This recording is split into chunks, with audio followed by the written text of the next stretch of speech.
Praise the lord. ఈ దిన దేవుని వాగ్దానము, నేను ఆయనను నమ్ముకొని ఉందును.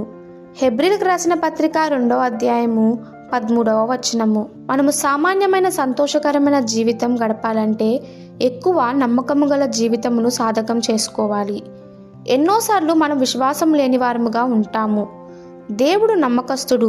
తాను అనుకున్న రీతిగా సంగతులు జరగపోయినను దేవునికి తనకున్న దానికంటే శ్రేష్టమైన ఏర్పాటు ఉందని నమ్ముతాడు. భవిష్యత్తు అంతటి కోసము దేవుడొక్కడే ప్రణాళిక కలిగి ఉన్నాడు. ప్రతి విషయము ఆయన ఎరుగును. ఆయనను మనం నమ్ముకుంటే ఆయన మన విషయమై శ్రద్ధ వహిస్తాడని దేవుని వాక్యం మనకు వాగ్దానం చేస్తున్నది.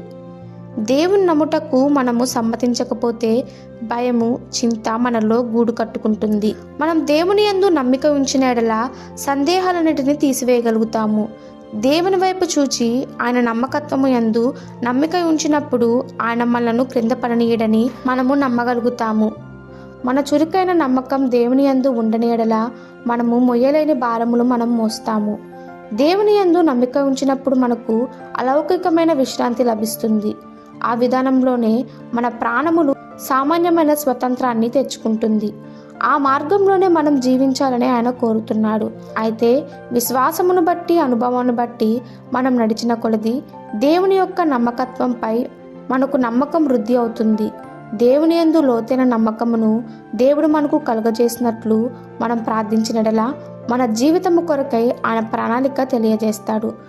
ఈ దిన దేవుని వాగ్దానము మనందరి జీవితంలో నెరవేరులాగున ప్రభు కృప మనకి తోడై ఉండునుగాక. ఆమెన్. God bless you.